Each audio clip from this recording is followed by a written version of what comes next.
ছুটির দিনের সন্ধ্যা, এভাবেই দর্শক মাতালেন তরুণ শিল্পীরা। নিজ এলাকার অডিটোরিয়াম, তাই গানের পরিবেশটা অন্যরকম ভালো লাগার।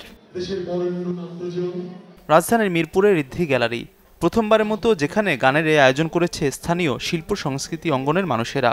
তবে এমন আয়োজন করতে পোহাতে হয়েছে বেশ বেগ। এখনও আশা করছি মিরপুরে টাউন হলের প্রাঙ্গণে একটি আধুনিক নাট্যমঞ্চ নির্মিত হবে। সেই আন্দোলনের ধারাবাহিকতায় আমরা সম্প্রতি এই ঋদ্ধি পাঠাগারের যেই মিলনায়তনটি পেয়েছি, এটিকে আমরা সর্বোচ্চ ব্যবহার করবার জন্যই বিভিন্ন সংগঠন মিলে কাজ করে যাচ্ছি। তারই অংশ হিসেবে আজকে কাব্যবর্ষণের যে লালন, তাদের সংগঠন এবং তার আরও 4টি ব্যান্ড গ্রুপ মিলে আজকে ঋদ্ধি পাঠাগারে ব্যান্ড শোয়ের আয়োজন করেছে।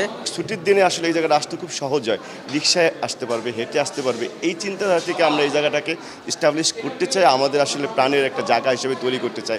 এখানে সকলে বাচ্চাদের নিয়ে আসতে পারে, কারণ নিচে লাইব্রেরি রয়েছে, ক্যাফে রয়েছে এবং খুবই সুন্দর একটি পরিবেশ। নাইট অফ রকস্টার্স ভলিউম 1 শিরোনামের এই আয়োজনে পারফর্ম করে 4টি ব্যান্ড দল।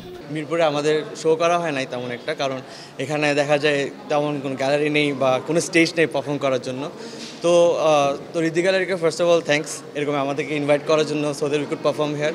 মিরপুরের মানুষের জন্য এটা like is a big thing. মিরপুরে কিন্তু এরকম আসলেই হয়নি কখনো, মানে আমি অনেক আগে থেকে পারফর্ম করি, সো এমন দেখা হয়নি। আমরা পার্সোনালি মনে করি এটা আসলে অনেক বড় একটা অ্যাচিভমেন্ট আমাদের জন্য যে আমরা এটা করতে পেরেছি, কারণ মিরপুরে নর্মালি এরকম প্লাগড কনসার্ট হয় না।